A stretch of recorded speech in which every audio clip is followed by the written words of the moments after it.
This happened to me in the ruins of St. Lars, which is a Byzantine-style church building in the Hanseatic walled city of Visby, on Gotland. Gotland is an island in the Baltic Sea that's been continuously settled for more than 9,000 years. No DBZ memeing intended. The island's ghost power level is actually, factually above 9,000.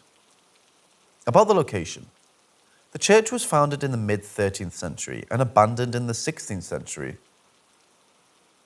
St. Lars has stairs and corridors inside the walls, with small openings and windows facing the church room. It's possible to move to different levels on the church and around almost the entire building.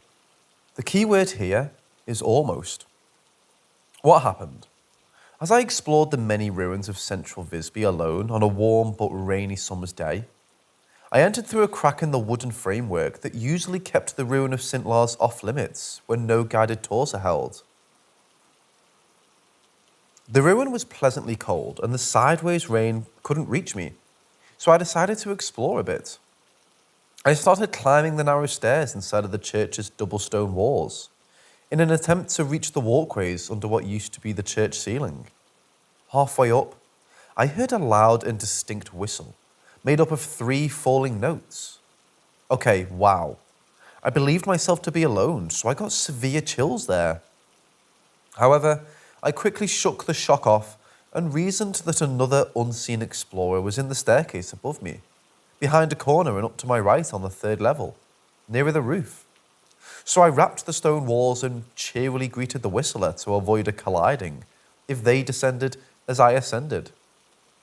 I turned to the corner, expecting to come face to face with a tourist, and stopped frozen because the roof had caved in and completely blocked the way from where the disembodied whistle had come from.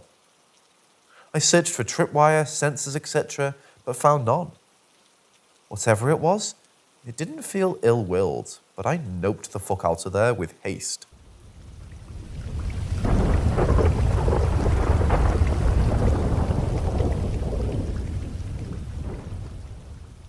Number 1.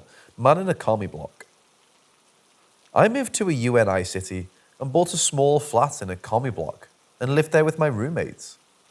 Once, I had 5 dreams in a dream. Inception there. Even one dream in a dream is a significant different mind state. So 5 hit me really hard, with it being so damn hyper-realistic. I was waking up in my bed over and over again, and seeing a man in white clothes and black slicked back hair in my kitchen, which was just a cabinet away from my bed. He was standing there, then jumped off a 6th-story balcony. Woke up again, and I knew he was running back to my flat to either hurt me or jump again. It scared me a lot, because I thought it was really happening. After I woke up for real, I told this to my roommates and we went on with our day. In the evening, we were taking selfies with an old analog camera, and my roommate was rudely joking about the man from my dream. The second I handed her my camera, the lens broke. The lens was quite new, may I add. I thought weird, but it could be a coincidence. A few days later, I had another terrifying, realistic dream about the man.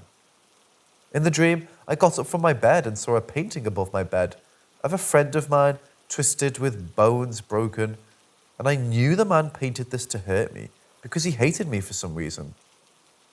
The second I woke up from this bad dream, I heard a man's laugh coming from right behind me, from the kitchen. It couldn't be my neighbour because he was crazy and he only said curver or silence. He never laughed or spoke anything else the couple of years we lived there. Besides, the laugh was heard so damn clear in the kitchen. I laid there frozen till the sun started to rise.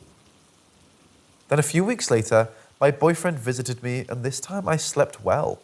But he was woken up by a girl's voice saying, "He's standing right behind you." He didn't believe me when I told him about the lens before that night, but the voice made him uneasy. Number 2, little brown-haired girl plus evidence. So a couple of years later, we moved to this new house where I am now. It's a 20-year-old house built on a much older lot, where I think was a different house in the past. The first night I slept here, I had another hyper-realistic dream, just the same vibe as the one with the man. 3 years ago, I had nose surgery, and the anesthesia fucked up my brain a little, so I suffered with hallucinations at night. I can always tell that they are hallucinations. I always get a little scared as a reflex, but I know my brain is playing. In the dream, I woke up, sat up, and looked at the door. It was a little open, and there was a little girl's head staring at me. I thought this must be one of those hallucinations. I thought I was awake. I woke up to my boyfriend to ask him if he was seeing it too and expected him to say no, but he said yes. Then the door opened more and a big dog walked in, right up to me, and was also staring at me. I felt the dog was good, but there was something scary about the girl. Morning, I found out that this was just a dream, but it was still on my mind because I felt like it was the same type of dream as with the man in my flat. I haven't had any other dreams like this. Over a few weeks, 2 glasses went missing, and once in a while, there's a sound like something has crashed, but nothing to find on the ground. 2 days ago, I was sharing these experiences somewhere else, and the day after we found a tiny handprint on the mirror. The mirror was polished the day we moved in, and since then, we had no child visitors, no tiny hand people visitors. But there it was, a tiny hand. Half the size of my hand, and my hands are pretty small.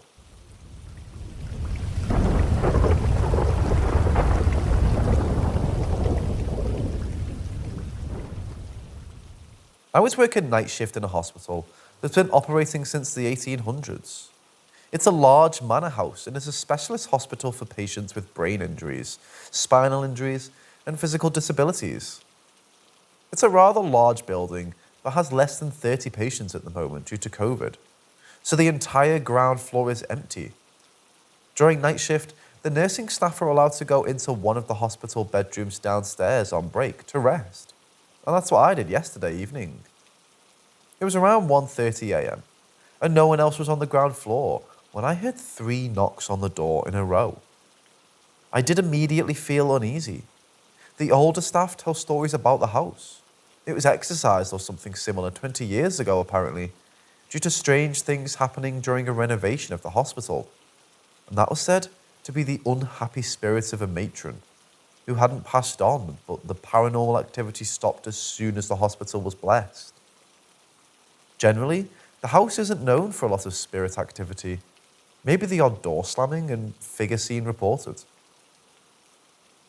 I'm used to hearing ghost stories working in hospital settings, but I've never experienced anything too scary myself. I went on to investigate the door, but nothing was there. And when I sat down, it happened again, 3 knocks in a row. So I said to myself, if it happens again, I'm going to go back upstairs to the ward I was working on. It did, and so I got the most awful feeling of dread, and I returned upstairs. The other nurse just laughed, but it did freak me out. I googled 3 knocks in a row and terrified myself even more, learning apparently it's the 3 knocks of death. I wondered if anyone here would know something more.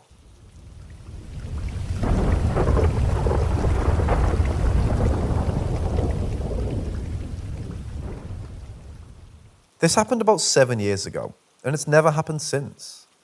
I was 13, staying up late on a school night. Occasionally, there'd be nights where I would stay up late and be totally awake at around 11 p.m. to 1 a.m. This was one of those nights, and I was scrolling through social media to pass the time. No sounds were happening in my room, TV was off, and I was just on Facebook. The TV in the living room next to me was also off, and the house was, overall, completely silent. My dog was in the room with me, and all of a sudden she starts going crazy at my door, scratching it. I told her to stop, but as soon as I said that, it felt like my gaze was slowly moving to the middle of my door without me trying. When that happened, I heard a woman's voice, clear as day, tell me, "Good night, my name." My dog had stopped scratching a few moments before I heard the voice. I was scared, but I told it good night back in case it was somehow my mom's friend who sleeps over a lot and tells me good night. But no, I knew that wasn't her, so I investigated. That night was a work night for both my mum and her friend, so they were unsurprisingly not home. The only person home was my brother, and I knew it couldn't be him because the voice I heard was feminine in a way that he definitely couldn't imitate. It was a very gentle voice, completely clear and well articulated. I don't know what to make of it, even all these years later. So if anyone has any ideas, please let me know.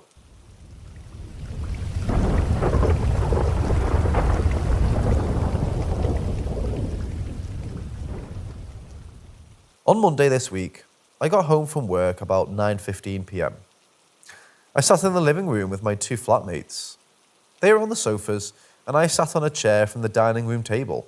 It's also in the living room. They were watching Sex Education on Netflix and paused it so we could chat as I normally work late, and they both have daytime jobs so we don't actually see much of each other. One of the chairs at the table was a wooden coat hanger that I used to dry my shirt the night before, hanging on it. Anyway, we're talking, and at about 9:45, this wooden coat hanger just starts swinging left and right pretty aggressively. We all stopped and looked at it and experienced this weird moment of silence, like we're all trying to figure out how this just happened. I live with a couple and looked straight at the guy and said, "Did you do that?" He laughed and said, "How could he? He's on the sofa," and that I was closer to the chair than him. I tried to replicate the swinging by pushing the coat hanger, but it didn't have enough momentum as it did on its own. We sort of all expected that it must have been air pressure change or wind or something, but also knowing that it couldn't have been. But the plot thickens. The next day, I'm taking out a bin and I see a neighbour from down the hall who asked, "Were you in last night at 10? I tell her I was with my flatmates. She says, "Why did you not answer the door?" I'm like, "What?" She tells me at about 10 p.m. she could hear a screaming woman coming from my flat, and she thought someone was being murdered or something. She was bashing on our door so loud that the neighbours opposite came out to see what on earth was going on. They also could hear the screaming. They went downstairs to see if it was coming from there, but concluded it was definitely coming from our flat. That gave me goosebumps because at 10 p.m, we were all sitting in the living room talking about this moving coat hanger not making any real noise. And our flat isn't even that big. We would definitely hear a knock at the door, and we didn't hear any screaming or foxes or anything. I told my flatmates and the girl I live with hate stuff like this, so is now petrified of our flat. Anyway, in conclusion, I don't really know what to believe, and I'm struggling to sleep.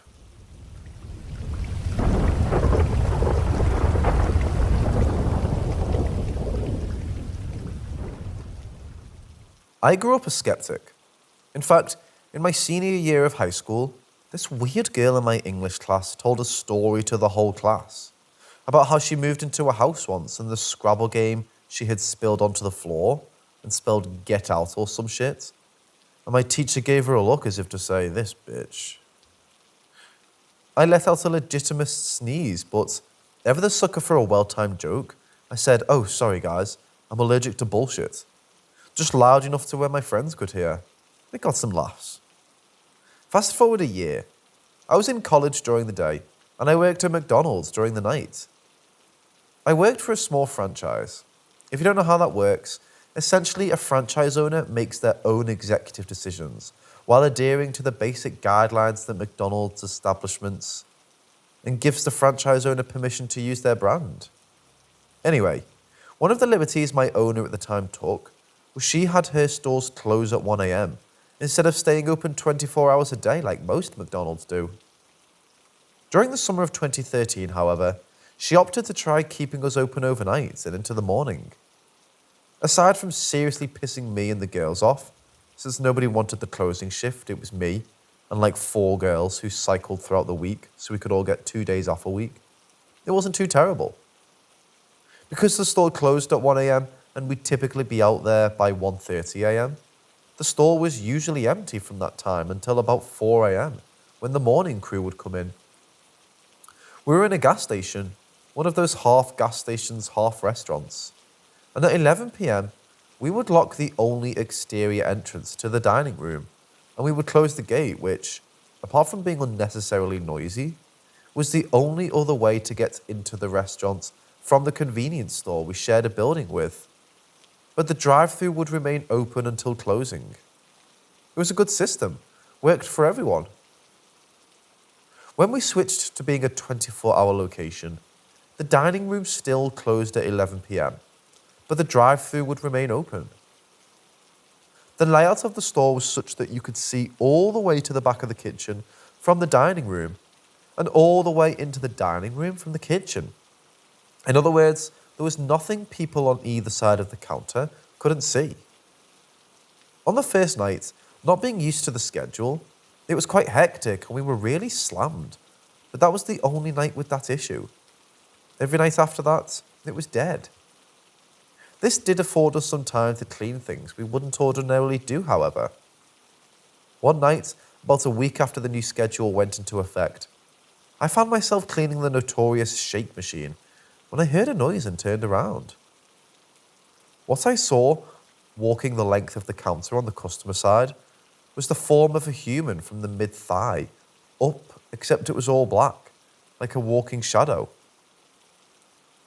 It walked from the side of the counter by the outside door, which remember was locked, to the other end of the counter, where there was a space between it and the wall for employees to come back. There's also the end of the counter with the gate, which, as I mentioned before, was shut and locked, and if you touched it, it would rattle very loudly. I was certain my eyes deceived me, so I went out to the dining room and checked the door, which was certainly locked as it was about 3 a.m. I figured it was my imagination. Then, the next night happened. I was further back in the kitchen, cleaning the grill, breaking down the grill for you former McDonald's employees, and turned to my left to grab a brush, and I saw the exact same thing as the night before, and my blood ran cold, as it's doing as I write this. But I still didn't say anything, thinking it was just my imagination.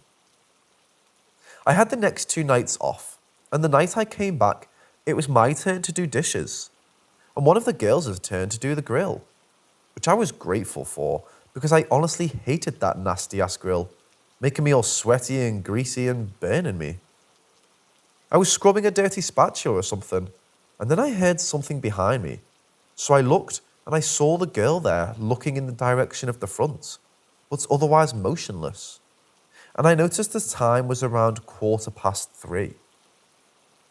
I knew what she saw, so after a minute of watching her stand there with her back to me, motionless and staring at the front, I said, "Tell me what you just saw." And she explained, in detail, the exact thing I had seen my 2 previous shifts.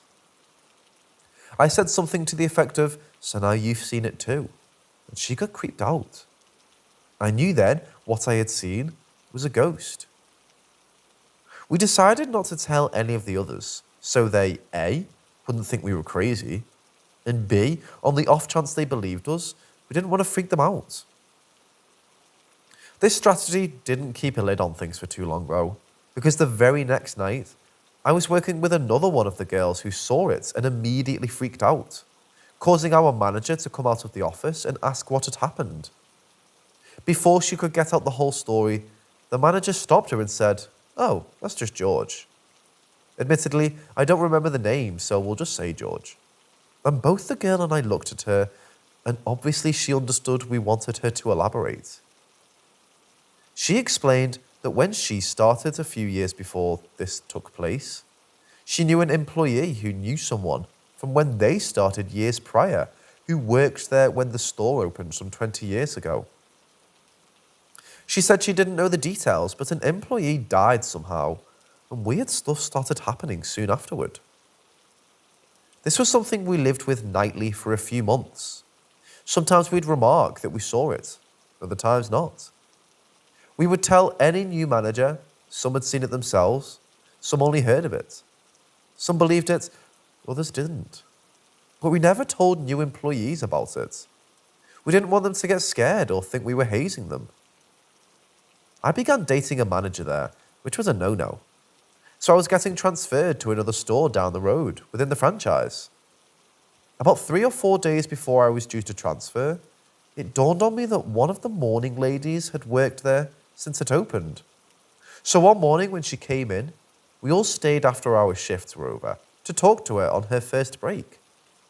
It was a payday, so we were going to wait for the store manager to pick up the paychecks and bring them in at about 5 a.m. anyway. There were 3 or 4 of us, including this woman, sitting in the break room. I was sitting at the large round table, and the others were sitting on the bench against the wall, nowhere near the table. We decided to tell her about what we had been experiencing, and she immediately finished our own thoughts by telling us what we were about to say, describing it in perfect detail. She went on to tell us that there was a guy in his mid-20s, back about a year after the store was built, who was very troubled and killed himself in a very violent manner, involving a propane explosion in his car. At the time this story takes place, there was a large bound journal with a page or 2 for every day of the year. It was the responsibility of the staff to write their day off requests in advance in this book, which our manager would refer to when making the week's schedule. That book was the only thing sitting on that table that I was sitting at and remember. There was nobody else near that table.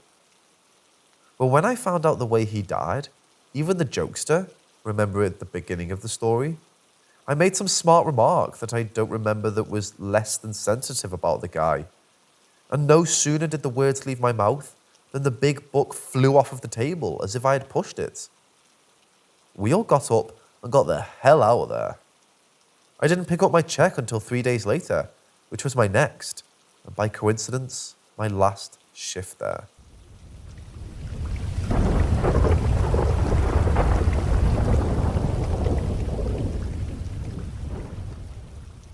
When I was a young child in the mid to late 90s, I used to have what I believed at the time to be very vivid nightmares.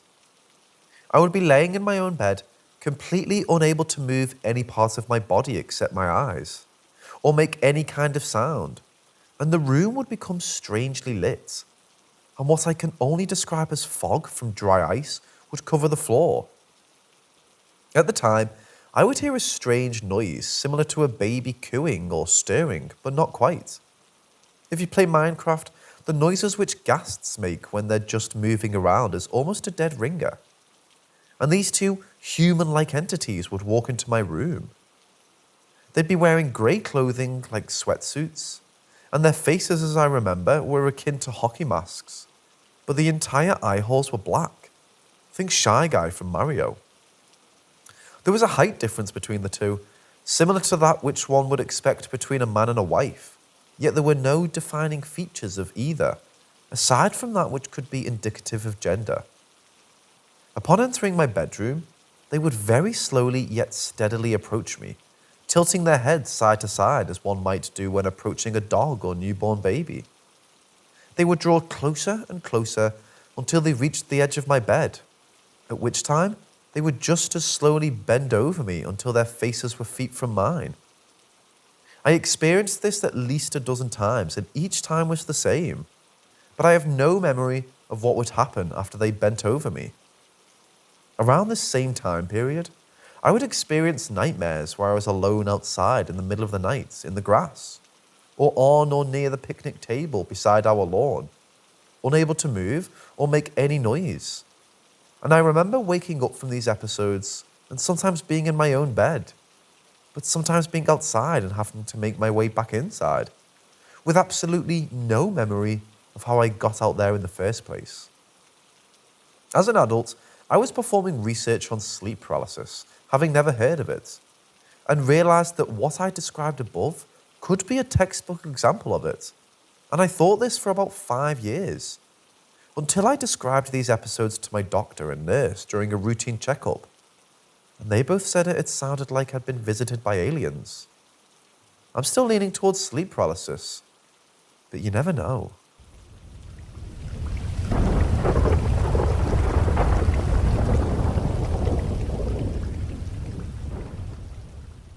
It started when I was a kid. I remember waking up in the night to see a shadow of a man standing in my room watching me sleep. It's not sleep paralysis. I've always been able to move. I remember screaming and running to my parents' room, saying there was a man in my room.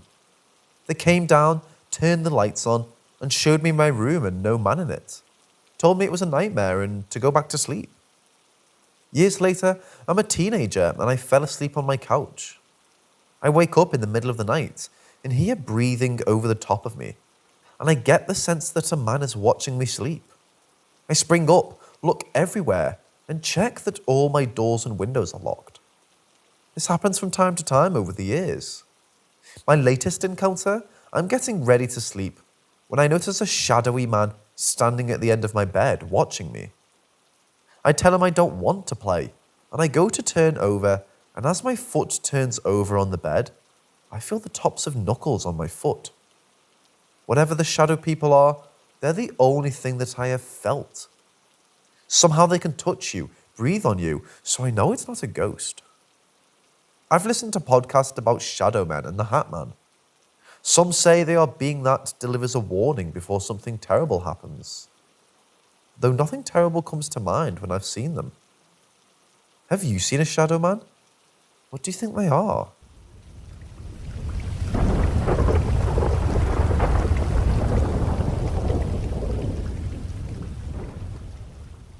So this happened when I was about 7 years old. My parents had taken me and my brothers on a trip to their hometown in Mexico. We had just arrived that same night and stayed at my maternal grandma's house. It was maybe 2 or 3 a.m. We all got situated in the living room where my grandma had a few beds and couches for us to sleep in. I shared a bed with my mom while my 2 older brothers shared a bed, and my dad slept on a nearby couch. Everyone fell asleep pretty instantly. Everyone except me, that is. I remember I kept looking at the clock my grandma had placed on a counter to the left of the bed I was sleeping in.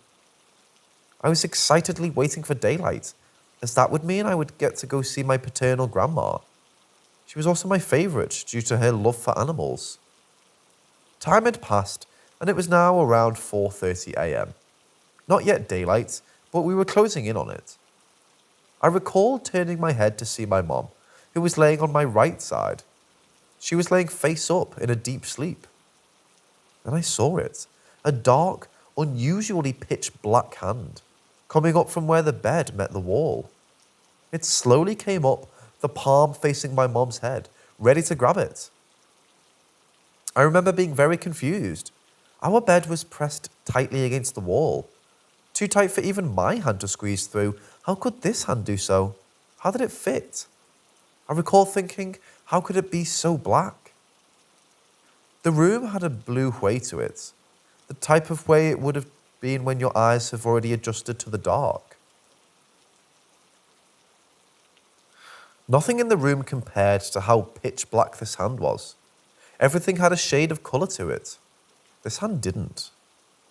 I stared at my own hand for a second, then back at this one, to compare the difference in colour. Even in the dark, mine had a shade of colour to it. This one was pure black. I stared at it for about 5 to 10 seconds as it made its full, slow motion towards my mom's head. Then in an instant, the palm turned and faced me, and immediately retracted down between the bed and wall. It was as if I caught it doing something it wasn't supposed to be doing. Like it saw me with its palm when it turned to face me. I lay there in pure confusion, trying to process how it fit, why it was so dark, how it saw me, but I had no fear. At some point, the dark figure didn't bother my confused 7-year-old mind anymore. I went back to impatiently waiting for daylight, again thinking of seeing my grandma and her pets. My dad woke up at about 5:30, and at about 6 a.m, we were both off to see my grandma, leaving everyone else asleep. Our trip went on without me witnessing any other strange occurrences, and we went home back to the United States. For years, I never told my mom what I saw. I honestly didn't see the importance in it. Then one day, when I was about 10 years old, I heard my mom telling my aunt about how she constantly felt something pulling her hair at night, here in our United States home. I kept knowledge a secret until I was about 16, after we had our house blessed due to unnatural occurrences. I casually brought up what I saw in Mexico to my mom. She was shocked and had so many questions, but I had little to no answers. To this day, she fears that this thing may have been following her up until our home was blessed. And she fears it may come back.